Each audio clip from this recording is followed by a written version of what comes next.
freedom ang importante. The freedom to make up your mind about it, to use it or not to use it. Kasi halaman nga lang naman yan. Tumutubo lang yan sa lupa.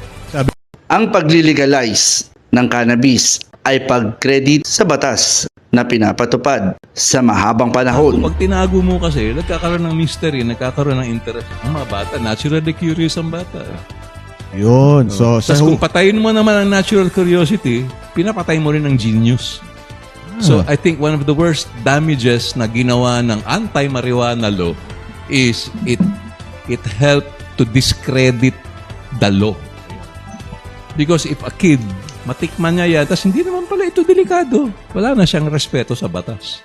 So if you are someone who works in the law, bear in mind na when you have a stupid law or a law that does not make sense, you are discrediting the concept of law.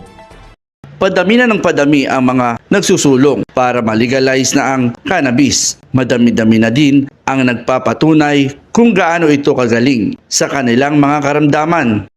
It is more important to demystify and allow people to form their own opinions, to make their own controls, rather than to install external controls. Ayon sa presidente ng Bauer Tech Corporation na si Dr. Nixon Gomez, madami silang mga tribo, mga elders na nakakausap at kahit noon pa ay ginagamit na nila ang marijuana o cannabis para sa kanilang karamdaman. kausap ko yung mga matatanda, yung kanilang mga elders sa kanilang mga tribo. Sabi nila, gamot yan, ginagamit yan. Ginamit ang anak ko, ginamit ang asawa ko, ginamit ang ganito. Ituturo nila kung paano gagamitin yung gamot na yon. It is common for them. It is not for addiction. It is not to create crime or anything. No. Para sa kanila, it's a common thing. At yun ay gamot, ginagamit ng matatanda, ginagamit ng komunidad. Ang halaman ay tumutubo ng kusa sa kanilang lugar. Walang masama.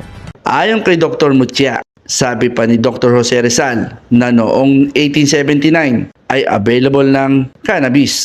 Traditional medicine ito noon na pinagbabawal ngayon. 10 taon na nating panawagan, sinisigaw, hinihiyaw na oras na, overdue na magkaroon ng locally available and affordable medical cannabis kasi traditional naman yan, hindi lang sa abroad pati dito sa Pinas. Si Dr. Jose Rizal mismo nagsabi na available ang medical cannabis noong 1879 sa butika, no? Hindi lang na gumamit siya ng marijuana, trivia na lang yon na gumamit si Rizal ng marijuana. Ang mas mahalagang ibalita is that sa Philippine soil, available yan noon. Dapat available na rin yan ngayon.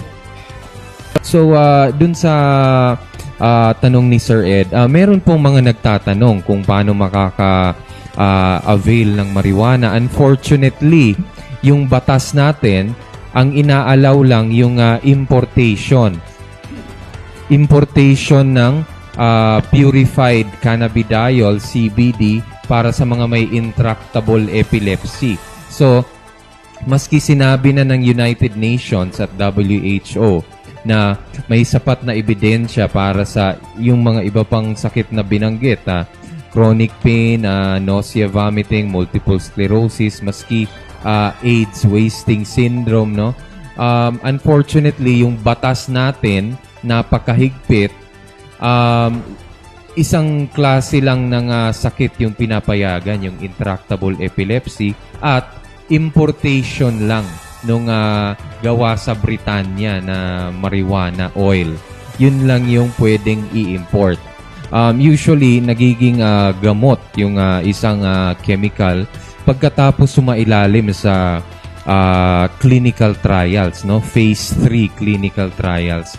At as of now, indicated po, ibig sabihin, nagawan na po ng clinical trials ang cannabis para sa epilepsy, chronic pain, nausea and vomiting, and multiple sclerosis. So, talagang mainstream medicine na rin po yan. Dumaan na po yan sa phase 3 clinical trials. So, maski mainstream o traditional,